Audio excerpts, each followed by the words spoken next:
The Ukraine War, missed opportunity for peace. Calls for war scuttled a peace agreement in the winter of 2022. The Ukraine War, the largest European war since World War II, has been raging for 22 months. There have been recent talks of peace in the last few months after the failure of the Ukraine spring-summer offensive, but as of now, there's no immediate prospect for peace.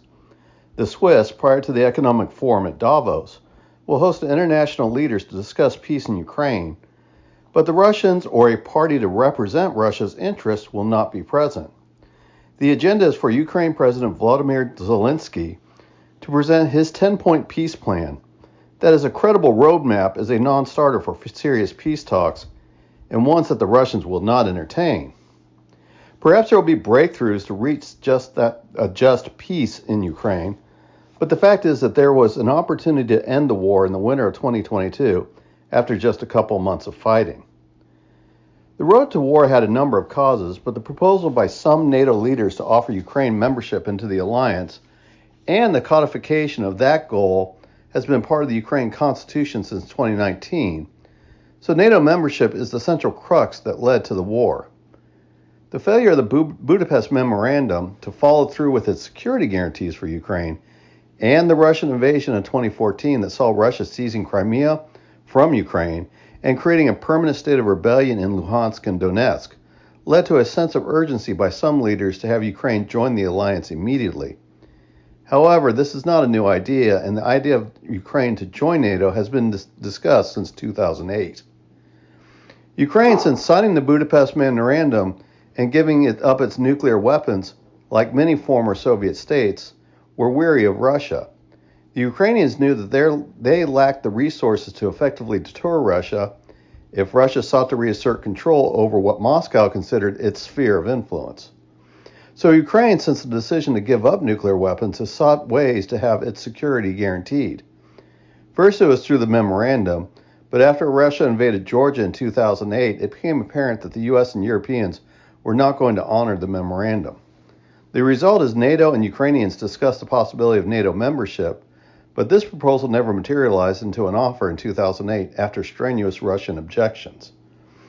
The Russian military seizures of Ukraine in 2014, though the West denounced it, never extended NATO membership to Ukraine, but the talks and proposals of membership started becoming more serious.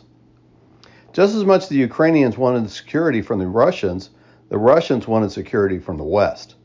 The Russia-Soviet Union was twice invaded by the Germans in World War I and World War II, and saw Western involvement in the Russian Civil War. After World War II, the Soviet dictator Joseph Stalin occupied Eastern Europe to spread the communist revolution, but more importantly, the control of Eastern Europe protected the Soviet Union from another invasion from the West.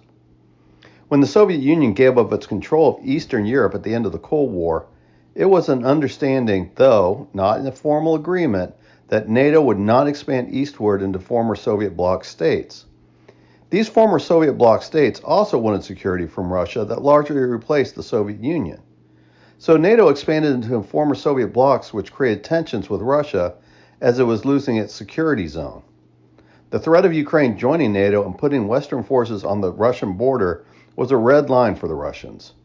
This was made clear to NATO, but NATO kept pressing the issue and pushing its borders further east to meet the potential Russian threat. There was also no immediate security issue for NATO to press to the Russian border either. So Ukraine's security needs to press for NATO acceptance, and Russia needing security from the West made Ukraine a flashpoint. This all came to a head in February 2022 and the Russian invasion of Ukraine. The Russians' invasion of Ukraine made some quick gains of territory, but it was also marked by monumental failures, especially in the north, where the Russia's threat to seize the Ukraine capital of Kyiv and decapitate the government failed in a spectacular fashion. The Ukrainians put up a spirited defense when compared against the apparent Russian confusion, and they took the Russians and the world by surprise. The first infusion of Western weapons arrived, mainly in the form of anti-tank weapons, and the Russian ground offensive was largely stopped. This was the opportune time that both parties would be open to peace. In fact, there was peace talks that were led by Turkey and Israel to find a settlement. The Russian goal of the peace talks was for forced neutrality of Ukraine in exchange for security guarantees. It looked like the way forward to end the war was at hand. Then British Prime Minister Boris Johnson flew to Kyiv and informed Zelensky that the West would not agree to any peace regardless of what Ukraine wanted. Western agreement for peace was needed because it was envisioned that the West would have a role in the security guarantees. Johnson represented a faction of NATO countries that pushed for Ukraine to continue to fight in the hope that it would destabilize Russia, and particularly Putin. This put Zelensky in a position that without Western backing, the Russians would place ever greater demands on Ukraine, who, without Western financial and military equipment, would be helpless to the Russians. The West had gambled that Putin was weaker than he appeared, but then he turned out to be stronger, and the Western gamble to end Putin's leadership failed. The result was that the West put Zelensky in a position that continuing the war and sacrificing the Ukrainian people was his only option for security. Zelensky has now embraced this role and has completely given up on the idea of pursuing peace. Due to Western pressure, he has adopted a policy not to negotiate with Russia that is led by Putin, and that no negotiation can start until Russia has left all Ukraine territory, including territory seized in 2014. Western Ukraine military leaders are largely viewing the war as stalemated, which in the long term is bad for a Ukraine that lacks the economy and the population to defeat Russia. The political leaders of the West state they defer to the Ukraine on whether to pursue peace talks, but also leave Zelensky with no options to pursue peace on his own. So he's beholden to the West for support, that political leaders continue to press for the war, while more sober-minded, mainly military experts, seem to be leading calls in the background to find a way out of the war which is causing stockpiles to be used up in what is viewed as a long-term losing effort.